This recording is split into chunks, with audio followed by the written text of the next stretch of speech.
देखिए एक महिला का ट्रीटमेंट चल रहा है, महिला चिल्ला रही है, कितना दर्द हो रहा है उसको, ब्लेड से उसको काटा, पूरा इनका होठ फटा हुआ है। अब देखिए ये एक नहीं, दो नहीं, तीन नहीं, चार महिलाएं थी, बुरी तरीके से काटा गया है। और बारा देवी के अंतर्गत एक घटना होती है जहां पर कुछ ऑटो सवार युवक महिलाओं को टक्कर मार देते हैं, बल्कि महिला उनकी मदद करने के लिए जाती भी है, लेकिन फिर युवक निकलते हैं, उनके साथ और साथी आते हैं और ब्लेड से धड़ाधड़ 4 महिलाओं और एक पुरुष को, ये देखिए कितनी बुरी तरीके से काटा है, पूरा इनका होठ फटा हुआ है। अब देखिए ये एक नहीं, दो नहीं, तीन नहीं, चार महिलाएं थी, बुरी तरीके से काटा गया है।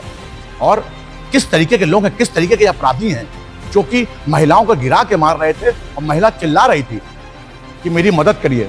किसी ने उनकी मदद नहीं, बल्कि और दबंग लोग आके उनको मारने लगे। महिला मदद के लिए बारा देवी थाना के अंतर्गत जाती है, जहाँ इनको मना कर दिया जाता है कि ये हमारा क्षेत्र नहीं है। अब देखिए जहाँ योगी आदित्यनाथ कहते हैं, कानपुर कमिश्नर कहते हैं कि कहीं भी महिला के साथ अपराध हो, कोई भी अपराध हो रहा हो, तत्काल पुलिस जो होगी उस क्षेत्र की मदद करेगी, लेकिन वहाँ मदद नहीं करी जाती है। महिला फिर किदवई नगर पे जाती है। बेटा क्या नाम है आपका? पलक। क्या हुआ था आज? हम लोग घर से निकल रहे थे रोड की तरफ, सुनार की शॉप जा रहे थे हम लोग, तो वो ऑटो से आ रहा था, बहुत स्पीड में आ रहा था और उस ऑटो में 3 लोग थे। मतलब अगर हम लोग ना हटते तो वो हम लोग के ऊपर चढ़ा देता। हम लोग जैसे साइड हुए, वो आगे जाकर के ऑटो पलट गई। हम लोग ने उसको बचाने की कोशिश की कि ऑटो पलट गई। जैसे हम लोग ने उसको उठाया, जैसे भी हेल्प की उसकी, तो मम्मी ने मेरी बस इतना ही बोला कि देख कर नहीं चला पाते हो, बस उतने में उसने गाली गलौज करनी शुरू कर दी और फिर ब्लेड से हमला करने लगा। हम लोग ने अपनी मम्मी को बचाने के चक्कर में हम लोग, कितने लोग थे? लोग वो 3 लोग थे। उसके बाद कितने आए? उसके बाद उसकी माँ और उसकी बहन आ गई थी, 5 लोग थे पूरे। ये किस चीज से वार कर रहे थे? वो ब्लेड से वार कर रहे थे। कितने लोग आप लोग घायल हुए? 5 लोग। उसके बाद आप लोग कहाँ गए तुरंत? उसके बाद हम लोग नहीं गए, छोटी बहन, हाँ हम और मेरी मम्मी और हमारी छोटी वाली मौसी जी बारा देवी वाले थाने में गई हेल्प के लिए। तो वो पहले सुन नहीं रहे थे, पहले कह रहे किदवई नगर वाले थाने में जाओ। फिर उसके बाद उन लोगों ने मतलब 2 मिनट के लिए आए भी वो, मतलब वहीं पे उस जगह पर। फिर बस उन्होंने कहा कि किदवई नगर थाने पे जाइए आप लोग, वहीं पे किदवई नगर थाने में जब आप गई तो आपकी मदद हुई?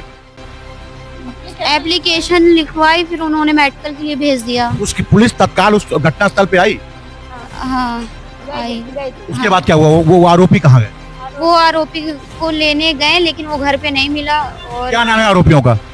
आदिल, दिशांत और बाकी 3 लोगों के नाम नहीं पता मुझे। देख सकते हैं कितनी दर्दनाक घटना है कि आदिल, दिशांत नाम के लड़के, उनके साथ एक साथी और थे जिनका नाम नहीं मालूम है, और उसकी बहन, उसके परिवार के लोग थे। एक लगातार ब्लेड से वार किया जाता है वहां पर, एक बुरी तरीके से महिलाओं को घायल किया जाता है। अब बारा देवी में जब ये लोग जाते हैं तो वहां मना कर दिया जाता थाने में कि नहीं भाई किदवई नगर का मामला है। योगी आदित्यनाथ ने क्या कहा है कि कहीं भी महिला के साथ अपराध हो आप तत्काल उनकी मदद करिए। क्या यही हो रहा है? यही कानून है कि यही जो महिला डेस्क बन रही है?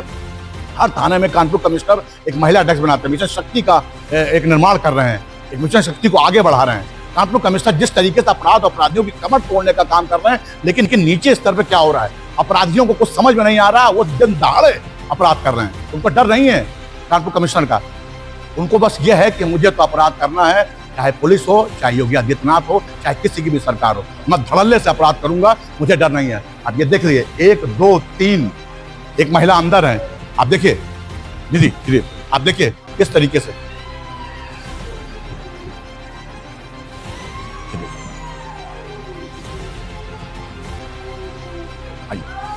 देखिए एक महिला का ट्रीटमेंट चल रहा है, महिला चिल्ला रही है, कितना दर्द हो रहा है उसको, ब्लेड से उसको काटा गया है और यहाँ पर अपराधी खुलेआम घूम रहे हैं।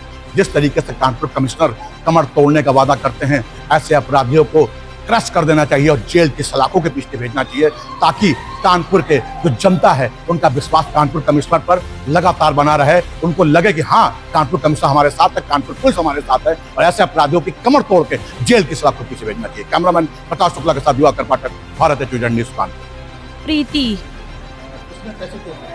जी, हम दीदी के यहाँ अपनी गए थे, वहाँ पे रानी बारा देवी पे हमारी बहन रहती है, तो उसने हमको बुलाया था कि आ जाओ, तो हम और हमारे हस्बैंड गए थे वहाँ पर। तो हम लोगों को सुनार के यहाँ जाना था, तो हम लोग जैसे ही घर से निकले तो बगल में ही एक लड़का रहता था ऑटो वाला, तो वो तेज़ रफ्तार से आ रहा था, ऑटो में था, तो इतनी तेज था कि वो लहराते हुए उसने ऑटो पलटा दी। तो बड़ी वाली दीदी ने हमारी बोला भी कि अरे अरे उठाओ उठाओ, उसका पैर दब गया। तो सबने उठाया। उठाने के बाद हमारी बीच वाली दीदी ने केवल इतना बोला कि ठीक से नहीं चला सकते, भी हम लोग को लग जाती चोट। बस इतना बोला, बस इतने में ही उतर के उसने ब्लेड से हमला कर दिया हम सब पर। 3 लोग थे, एक के पास ब्लेड था। जो ब्लेड चला रहा था वो सबसे ताकतवर था, हम लोग कुछ नहीं कर पा रहे थे। किसी ने नहीं की, किसी ने, मैं सबसे हाथ जोड़ के विनती कर रही थी कि बचा लीजिए बचा लीजिए, क्योंकि उसके पास ब्लेड था इसलिए उसके पास कोई नहीं आ रहा था।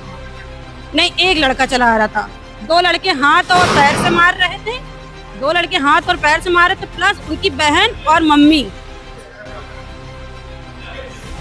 हमने थाने में जाने के बाद उन्होंने तो 15 मिनट तो आए नहीं। सर कोई नहीं मदद के लिए आ रहा था, तो सामने 12 देवी थाना है, मैं दौड़ के वहाँ गई मदद के लिए। जब कुछ नहीं, वहाँ से वो लोग बोल रहे थे कि ये वहाँ का नहीं लगता है थाना, आप लोग किदवई नगर जाइए। किदवई नगर जाने के लिए अभी हम लोग के पास इतना समय नहीं था कि हम लोग वहाँ जा सके इतनी जल्दी मेडिकल के लिए। फिर हम लोग जब किदवई नगर थाने गए तब वहाँ से उन लोगों ने भेजा हम लोगों को। जी, उन्होंने देखा, उन्होंने क्या नाम है कंप्लेन दर्ज की और बोला कि पहले मेडिकल के लिए वहाँ जाइए काशीराम। 5 लोग।